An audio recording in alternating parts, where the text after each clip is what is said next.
Region Search and Rescue Group ng Bureau of Fire Protection ang team leader na report natin sila tumatin.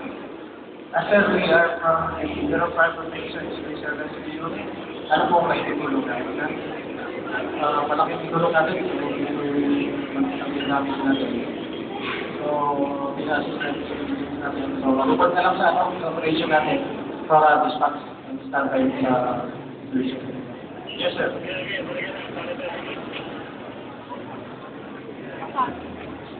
Sir, kami po ay galing sa CFP Special Rescue Unit.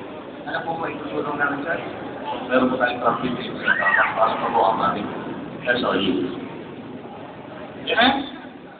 Ngayon po ay kagapit sa kanang bahagi ng kalimang bahagi ng municipal building ay nagsasagawa na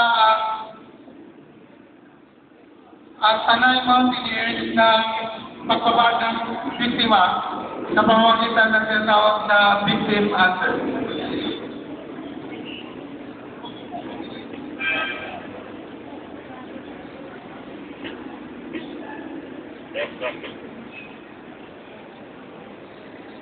Sir, ang tanong ng po pag-group sa siya ng port ay may tractor dito sa kanang kamaling at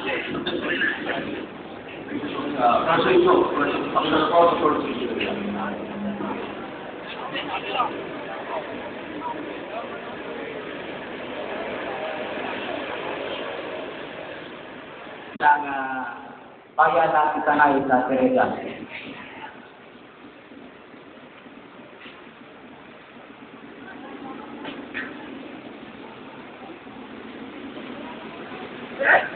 Kung mapapansin natin ay kung walang sistema, siguro gaano kagulo. Pagka ang tunay na disaster ang makikita at mararanasan ng bawat lugar.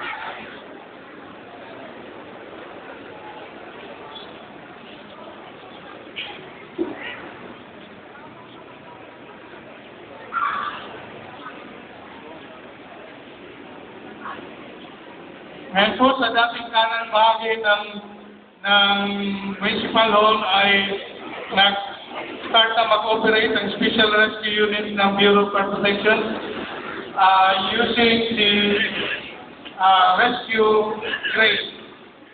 So sila dahil po sa bumuong bahagi ay hindi pwede ang horizontal rescue, so magtatagawa ko sila ng vertical rescue using the combination of crane and rope rescue.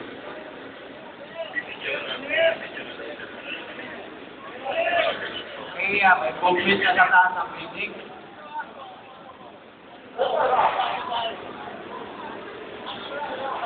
Ngayon po ay nagsasagawa ang Taytay PNP, GO and NGO ng tinatawag na victim answer. This is this is a procedure in lowering a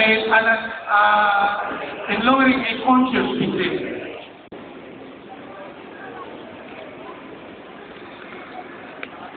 First aid team, may isa po kami pasyente na pangalan ay Ryan Isgaga na nagkaroon po ng fracture sa lower left arm.